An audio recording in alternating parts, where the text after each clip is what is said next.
It's not always possible to take regular lessons with a teacher. Maybe there aren't any teachers available where you live. Maybe you're on a tight budget and it's just not financially viable. Maybe your schedule makes it really difficult to attend regular lessons, or maybe you just prefer to work alone.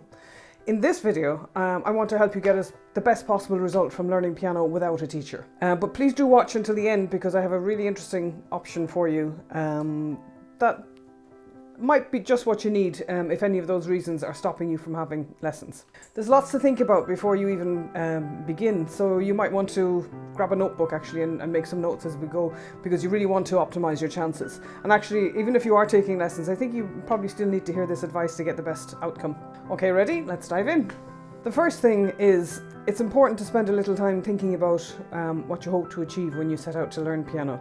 That's because you need to know what your goal is in order to put the right process in place. If you just want to be able to play a few chords to accompany yourself singing, some favorite songs, then honestly you should be able to find lots of tutorials on YouTube to help you, and you likely won't need much more than that. If you just want to be able to play a couple of favorite classical pieces, again, maybe you might be able to find some tutorials showing simplified versions, and that might be enough for you.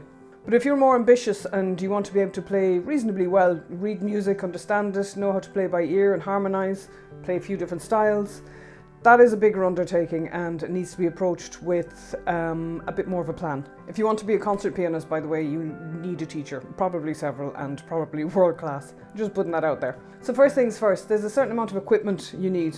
So a piano or keyboard, obviously. If you have a piano already, it should be playable. If it's 70 years old and nobody remembers the last time it was tuned, it probably sounds awful and you won't get very far on it. If it's in fairly good shape, consider getting it serviced, tuned and cleaned up, and you're good to go. But if it's in very poor condition, it might actually just be cheaper to buy a keyboard and get started on that instead. And if you're going with a keyboard, look for something that has weighted keys and a sustain pedal. If you already have a keyboard and it doesn't have either of those things, then consider upgrading if you're serious about learning piano, because you'll find a basic keyboard very frustrating to practice on and you'll straight away be in danger of giving up. That kind of keyboard is fine for playing chords and riffs on, if you're in a band, but not for learning anything more complex than that.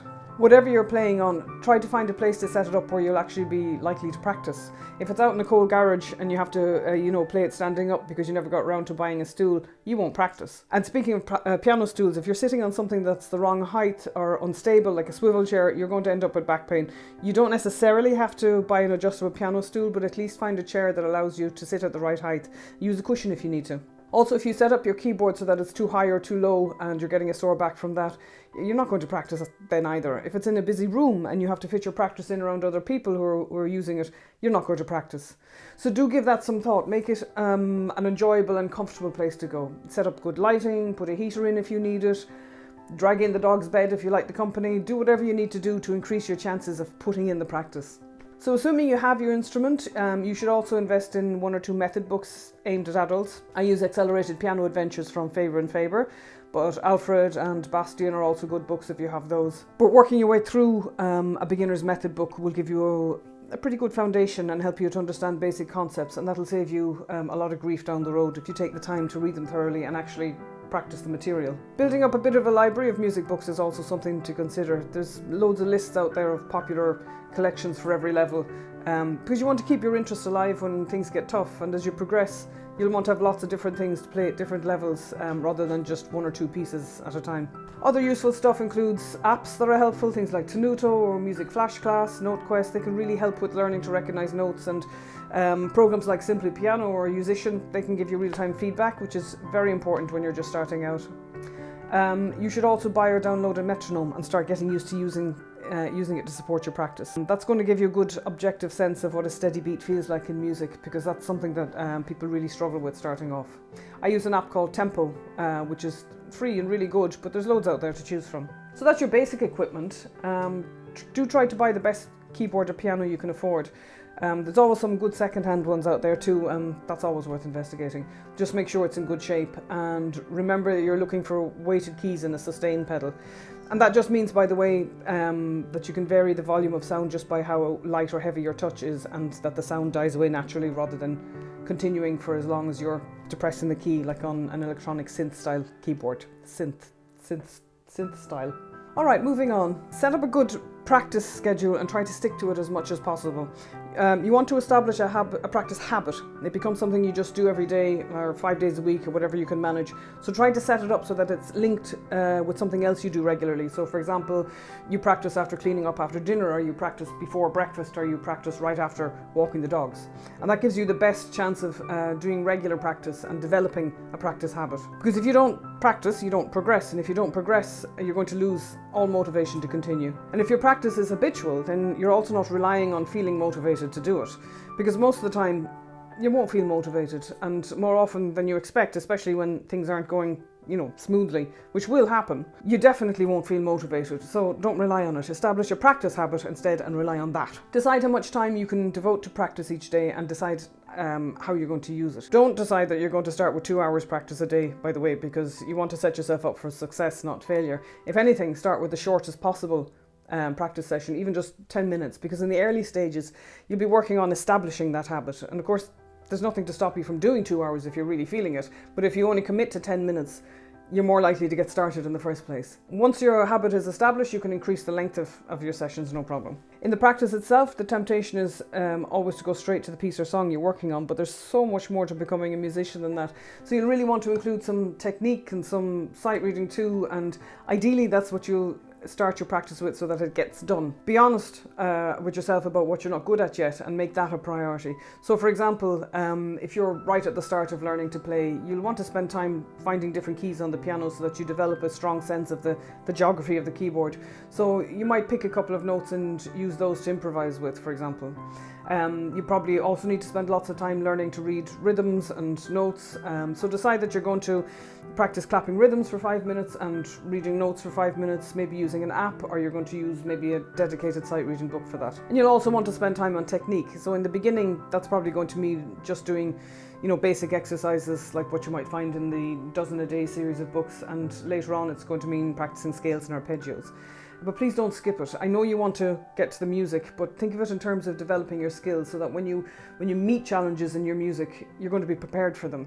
You'll be better prepared to understand the rhythms and read the notes and actually play the music. In fact, if you spend enough time on technique and sight reading, you'll find playing music so much easier to master that you'll probably convince yourself that you're just naturally brilliant and that you don't need to do it. And then you'll know it's time to move on to harder levels. And well done you. But whatever you do, just don't stop doing them. They're so important. The next thing to think about is research. So you should be prepared to spend plenty of time reading, listening, watching performances, reading scores, all that good stuff there. They say that you're the average of the 5 people you spend the most time with. So if it happens that you spend a lot of time with world-class musicians, it's going to give you a different concept of what can be achieved and what's an acceptable level of playing than if you spend all your time with, say, a team of ping pong players, I don't know. And that's essentially why you'll often find that professional musicians grew up in households where everybody played an instrument. They were just immersed in it from day one. If you aren't surrounded by musicians, as many of us aren't, you can still get a lot of benefit from watching great performances on YouTube or in concert, and noticing things like posture and hand shape and hand gestures on the keyboard, and then seeing if you can replicate them in your playing, and what the effect on the music is. Smaller movements of hands, wrists, forearms that serve a purpose in producing particular sound or dynamic. You can also find performances of the music that you're working on and follow the score as you listen, and see if you understand the rhythm and things like phrasing and articulation and dynamics. You can watch tutorials on pieces you like, even if you're not ready to play them, and notice what kinds of problems are being discussed that might have relevance to the music that you're currently working on. And very importantly, you can study basic music theory and learn how to do, basic analysis on pieces that make them easier to learn. So even if the thought of music theory brings you out in a cold sweat, the more you read or watch tutorials on the basic stuff, the more you'll come to understand it, and it really does help your overall musical development hugely. What else? You can compare performances of popular repertoire and notice how different one performance might be from another, which can be very freeing. So we often get a little paralyzed with the idea that there's only one right way to interpret a piece of music. So it's good to challenge that notion. So the basic message is to try and spend some time each week doing some piano-related study away from the piano, watching stuff. So the next big idea I'd recommend to anyone, whether you're working on your own or not, is to record yourself. Mostly you just need audio, which is easy to do on a smartphone, but if you occasionally video yourself as well, you'll be able to see immediately if you need to correct anything like dropped wrists or sitting too close to the piano or flat fingers, anything like that. So that's well worth doing. But do try to make regular audio recordings as well. I know it's painful to listen back to yourself. I mean, at first it is, but you'll be surprised how quickly you get used to it, and you'll be equally surprised at the problems that you spot that you're not necessarily aware of while you're playing. So things like not maintaining a steady tempo, for example, or rhythms that sound just a little bit off, or hesitancy in certain places, so you'll know exactly what you need to work on rather than just playing through and hoping for the best. You'll hear it too if you're being too timid with dynamics and tempo, and you'll be better able to make decisions about interpretation based on what sounds good to you. So it really is invaluable. Plus, it gives you some experience of performance, because you'll automatically feel nervous when you start recording yourself, but with repeated exposure to it, you'll learn how to perform anyway in spite of the nerves. There's a reason you feel resistant to recording yourself, and I know you do, and that reason is exactly why you should do it and why it'll make such a huge difference to your progress. It's because, you know, there's no place to hide on a recording, and it's completely objective, but that's precisely the kind of feedback you need, especially if you're working on your own. Be aware though of the difference between critiquing yourself and being self-critical. Don't beat yourself up over your mistakes, because we all go through that same messy process when we're learning, and we all spend a long time sounding, you know, not as good as we'd like to. But likewise, don't be afraid to own your shortcomings. If you're terrible at deciphering rhythms or reading ledger lines, recognize it and resolve to work on it. Work on those small improvements wherever you can. They add up, and keep some of your recordings, because 6 months or a year from now, when you're tempted to give up because you feel like you're not making any progress, listen back to them, and I promise you'll be amazed at the difference. My last suggestion is just that you play a wide variety of music in different styles and at different levels. So if you're an intermediate level player who loves romantic era music, you should also be playing lots of music at elementary and late elementary level, and maybe have 1 or 2 projects on the go from a more advanced level. And you should be trying music from Baroque and classical composers, as well as contemporary composers and Latin styles and jazz and blues, whatever you can get your hands on, because they're all going to contribute to giving you that strong foundation that you can then confidently build on. Okay, so you've listened this far, and hopefully you've gotten some ideas, but you're probably wondering what this mysterious proposal I have for you is. Before I tell you what it is, can you do me a favour? Can you hit the like button? Because that tells the YouTube algorithm that this video is worth watching, and then they suggest it to other people who watch piano related videos, and that helps me to get my message out so that I can realise my cunning plan of teaching everyone piano. I'm so evil. Asynchronous lessons. What are they? Asynchronous lessons are potentially a way that you can work with me to learn piano without having to be sitting at my piano at 3 p.m. every Thursday, or without worrying that your scrubby internet connection is going to let you down in an online lesson. And it's more economical than traditional one-on-one lessons.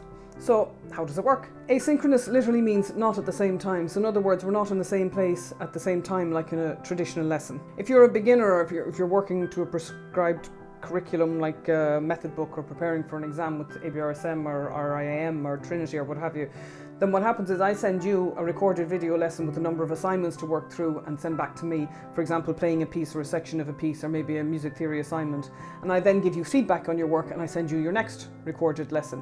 And it's kind of that simple, really. You get to work through the material in your own time, and you decide the pace that you move at. You can do a lesson a week or one every 3 weeks, whatever works for you, and if you need, you know, a nudge now and then, that can be arranged too. For more advanced players up to about grade 8, it looks a little different, and it's probably more feedback based than recorded lesson based, because you wouldn't need a new video for every lesson. But you'll be getting a more detailed breakdown of the structure of a piece that you're working on, specific practice techniques to use on it, and of course feedback on your performance. And if you're more advanced than that, then this option probably isn't the best for you. I would advise 1-to-1 lessons at that level where possible. The reason I'm doing this is because I've been asked by lots of people to release a course, and I might at some point. But I have misgivings about courses, because I think it's too easy to buy a course and then just forget to do it, or encounter problems as you work through it and not have anyone to give you feedback. And I think I would prefer to be a bit more involved in your learning than that. So that's why I like the asynchronous approach. It's kind of the best of both worlds. And it's not any more expensive than a typical course. It's probably a bit less, actually. I think one big reason why asynchronous lessons might work for you compared to a course is that it's got accountability built in. I think knowing that you're going to be getting a nudge from me if I don't hear from you beyond an agreed period of time is going to help you to keep that practice routine going, and you'll have the reassurance of knowing that, you know, you're not developing any bad habits or misunderstanding something, and you get to ask questions as you go along so that you're good and clear about everything. In the description below this video, you'll find a link to my website where you can get a bit more information and where you can contact me. And then we can set up a Zoom call to talk about what you need, and we can take it from there. I'm only planning on taking on a limited number of students to work this way, so if it sounds like something you'd be interested in, please do get in touch, or you might just have to be on a waiting list for a while. And that's it for today. I hope this has been useful to you. I'll see you next time. Happy practicing.